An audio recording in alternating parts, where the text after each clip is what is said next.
Ug kay nasugda naman akong istorya ang among kaagi sa unas pagkabata guys, ako na lang puning apasan og part 2. Ug kay mga bata palagi makuryoso gyud ta sa mga butang nga bag-o sa atong panan-aw. Usa sa dili nako malimtan katong nagpalit og TV ang dato namong silingan. Bahalag wa gyud mi kaon-kaon amo gyud gihuwat nga paandaron.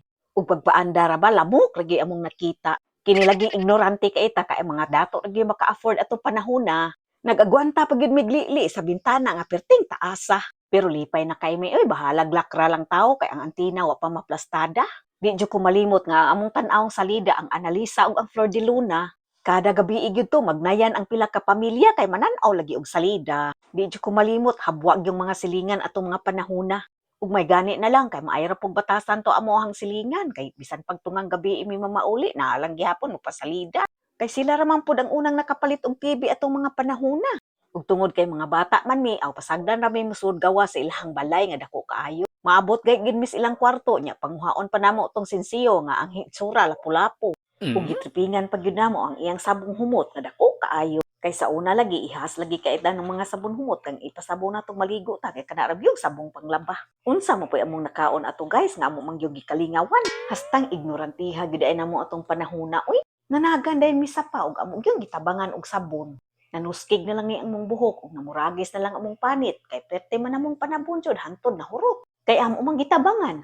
Kay sa pamati namo magwapa gyud mig manabon mi ato ay. Dala ra gyud in taon to sa among kainosente ug kakuryoso atong mga butanga guys. Uy, kay wa man lagi in taon ta kaagi ug katilaw atong sabon humot ug mga shampoo ba na diha. Kay nga amo laging ipanabon katurag yung sabong panglaba nga ug gyud intaw kabaho-baho.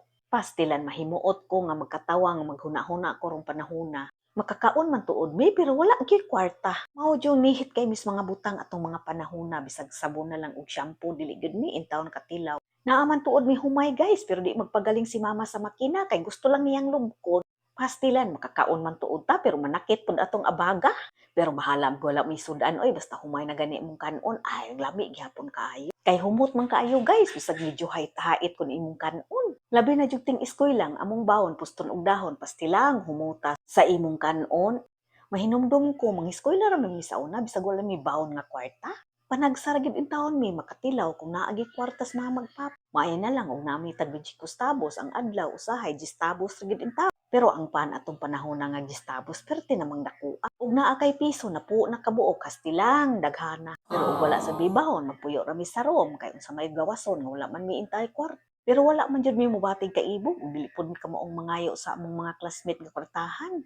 Wala ra magpuyo ra mi sa room ug magtan-aw lang nila nga magkaon. Ug karon patingaling panahona ay pastilan ng luuya makakita ta sa atong anak nga way baon o nya ang uban nagkaon ay magsakit kad atong dughan. So maunay kalainan sa una ug sa karon guys, di ba layo ra kaayo? Mao nang nindot kay handumon ang mga nostalgic nga makagahapon kay diha nato makita ang diferensya sa kahapon ug karon. Thank you for watching guys. Like and subscribe.